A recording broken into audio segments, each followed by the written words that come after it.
Welcome to the Folktale Project. This is Dan Scholz.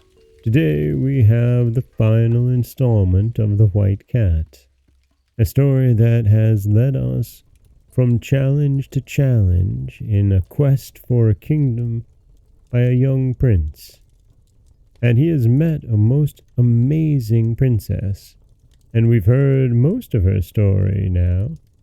And today we'll hear the rest of her tale and discover if the prince has finally won his father's kingdom. This is the conclusion of The White Cat. One day, however, as I sat at my window, I saw a handsome young prince who seemed to have been hunting in the forest which surrounded my prison, and who was standing up and looking at me. When he saw that I observed him, he saluted me with great deference. You can imagine that I was delighted to have someone new to talk to, and in spite of the height of my window, our conversation was prolonged till night fell. Then my prince reluctantly bade me farewell. But after that, he came again many times, and at last I consented to marry him.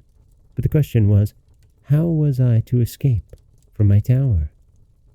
The fairies always supplied me with flax for my spinning, and by great diligence I made enough cord for a ladder that would reach to the foot of the tower. But alas, just as my prince was helping me to descend it, the crossest and ugliest of the old fairies flew in. Before he had time to defend himself, my unhappy lover was swallowed up by the dragon. As for me, the fairies, furious at having their plans defeated, for they intended me to marry the king of the dwarves, and I utterly refused, changed me into a white cat. When they brought me here, I found all the lords and ladies of my father's court awaiting me under the same enchantment, while the people of lesser rank had been made invisible, all but their hands. As they laid me under the enchantment, the fairies told me all my history, for until then I had quite believed that I was their child, and warned me that my only chance of regaining my natural form was to win the love of a prince who resembled in every way my unfortunate lover. "And you have won it, lovely princess," interrupted the prince. "You are indeed wonderfully like him," resumed the princess, "in voice and features and everything. And if you really love me, all my troubles will be at an end." "And mine too," cried the prince, throwing himself at her feet, "if you will consent to marry me. I love you already better than anyone in the world," she said. "But now it is time to go back to your father, and we shall hear what he says about it." So the prince gave her his hand and led her out, and they mounted the chariot together. It was even more splendid than before, and so was the whole company. Even the horses' shoes were of rubies with diamond nails, and I suppose that is the first time such a thing was ever seen. As the princess was as kind and clever as she was beautiful, you may imagine what a delightful journey the prince found it, for everything the princess said seemed to him quite charming. When they came near the castle where the brothers were to meet, the princess got into a chair carried by 4 of the guards. It was hewn out of one splendid crystal, and had silken curtains which she drew round her that she might not be seen.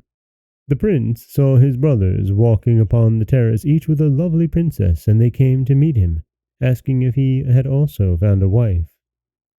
He said that he had found something much rarer, a little white cat, at which they laughed very much, and asked him if he was afraid of being eaten up by mice in the palace, and then they set out together for the town. Each prince and princess rode in a splendid carriage. The horses were decked with plumes of feathers and glittered with gold.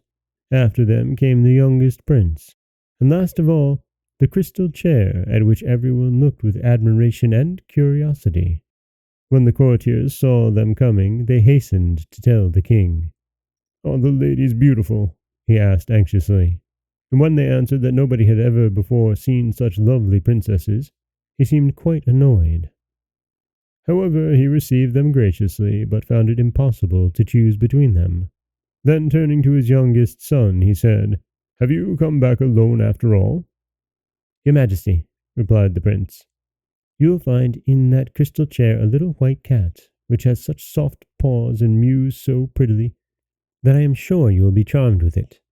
The king smiled and went to draw back the curtains himself, but at a touch from the princess, the crystals shivered into 1,000 splinters, and there she stood in all her beauty. Her fair hair floated over her shoulders and was crowned with flowers. and her softly falling robe was of the purest white. She saluted the king gracefully, while a murmur of admiration rose from all around. "Sire," she said, "I am not come to deprive you of the throne you fill so worthily. I have already 6 kingdoms. Permit me to bestow upon you one, and upon each of your sons. I ask nothing but your friendship, and your consent to my marriage with your youngest son, that we shall still have 3 kingdoms left for ourselves." The king and all the courtiers could not conceal their joy and astonishment, and the marriage of the 3 princes was celebrated at once. The festivities lasted several months, and then each king and queen departed to their own kingdom, and lived happily ever after. And while that is the second happily ever after in a row here on the Folktale Project, I have to say it is my favorite. Everybody gets a kingdom in a very Oprah-esque way, but it's still a weird tale, isn't it? Cutting off the cat's head to free the princess. That wasn't really mentioned in her How to Release Me from Being a Cat.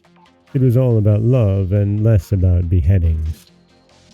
This is Dan Scholz for the Folktale Project. Don't forget that you can subscribe to the podcast on Apple Podcasts, Stitcher, Google Play, Overcast, anywhere you like to get your podcasts.